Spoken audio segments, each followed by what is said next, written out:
বাবা আপনি যে কবরে ঘুমাইছেন, আপনার কবরে কি ওই 3 টুকরা কাপড় না আল্লাহ জান্নাতি বিছানা দিয়েছেন? আমি বাবার কাছে জানতে চাই, বাবা আপনি কবরে কি খান? আল্লাহ আপনাকে কি খাওয়ান? শীতের ভিতরে কি কম্বল দেয়, নাকি এইভাবেই মাটির কবরে আপনি শুয়ে আছেন? আমি আমার আব্বার সাথে কত কথা বলি, আমার আব্বা একটা কথারও জবাব দেয় না। আমারও আব্বা নাই, আমার আম্মা আছে। আমি বুঝি বাবা কি জিনিস। আমি যখন কোথাও মাহফিলে যাই, যাওয়ার পরে ছেলেরা যখন আসে, হুজুর একটু দোয়া করেন, আমার আব্বা নাই। আমার মনে পড়ে আমারও তো আব্বা নাই। আমি যখন নাগাইশ গ্রামে ঢুকি, নিকশ কালো অন্ধকার, একাকী, সব ঘুমিয়ে আছে। পাখিগুলো আপন নিরে ঘুমিয়ে আছে, গরুগুলো গোয়াল ঘরে, শিশুরা মায়ের বুকে মুখ রেখে ঘুমায়, দাওয়ারিশ কুকুরগুলোও কোথায় যেন নিরাপদ আশ্রয়ে ঘুমিয়ে পড়েছে, প্রিয়তম স্বামী প্রিয়তম স্ত্রীকে নিয়ে ঘুমায়।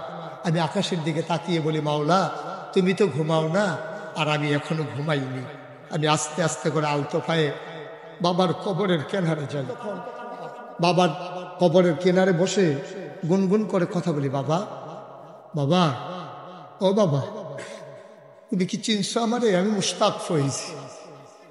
11 বছর বয়সে রেখে আপনি ইন্তেকাল করেছিলেন। আজকে আপনার মুশতাক ফয়েজি অনেক বড় হয়ে গেছে।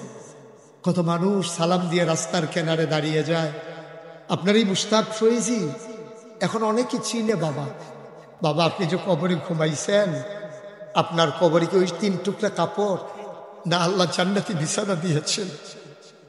আমি বাবার কাছে জানতে চাই, বাবা আপনি কবরে কি খান? আল্লাহ আপনাকে কি খাওয়ান? শীতের ভিতরে কি কম্বল দেয়, নাকি এইভাবেই মাটির কবরে আপনি শুয়ে আছেন? আমি আমার আব্বার সাথে কত কথা বলি, আমার আব্বা একটা কথারও জবাব দেয় না। আমি কাঁদতে কাঁদতে ঘুমাইতে যাই, আমি ঘুমাইতে পারি না।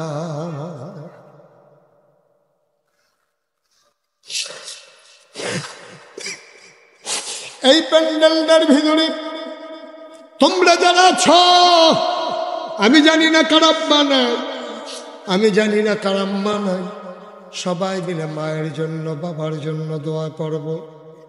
সবাই মিলে বাবার জন্য 2 ফুল চোখের পানি ছেড়ে ঘরে গিয়া দেখি সব আছে, আমার বাবা নাই। আজকে আমি ঢাকাতে মাহফিলে আসব, সন্ধ্যার আগে আমার মা ফোন করেছেন, বাবা কই যাও? শুনলাম ঢাকাতে মাহফিল। আমি বললাম জি আম্মা আমি আসতেছি। আমি সব সময় মাকে বলেই আসি, আমি যখন মায়ের সামনে দাঁড়াই, আমার মা টপ টপ করে কাঁদতে থাকে, চোখের পানি পড়তে থাকে। আমি বলি মা কাঁদো কেন? আমার মা বলে, বাবা কত দূরে যাও, গাড়ি ঘোড়াতে ভ্রমণ করো, কোন সময় কোন অ্যাক্সিডেন্ট হয়ে যায়, তুমি না আসলে আমি ঘুমাইতে পারি না। আমিও কাঁদতেছি। আমার মা বলে, বাবা তুমি কাঁদো কেন? আমি বলি, মা আমি না আসলে তুমি ঘুমাও না, একদিন এমন হবে গো মা, তুমি যদি হারিয়ে যাও, দিনের পর দিন যদি বাসায় না আসি, আমার জন্য নির্ঘুম রাত কেউ কাটাবে না। এমন আব্বা যারা কবরে শোয়াইছ, এমন আম্মা যারা কবরে শোয়াইছ, সবাই মিলে দোয়া করব।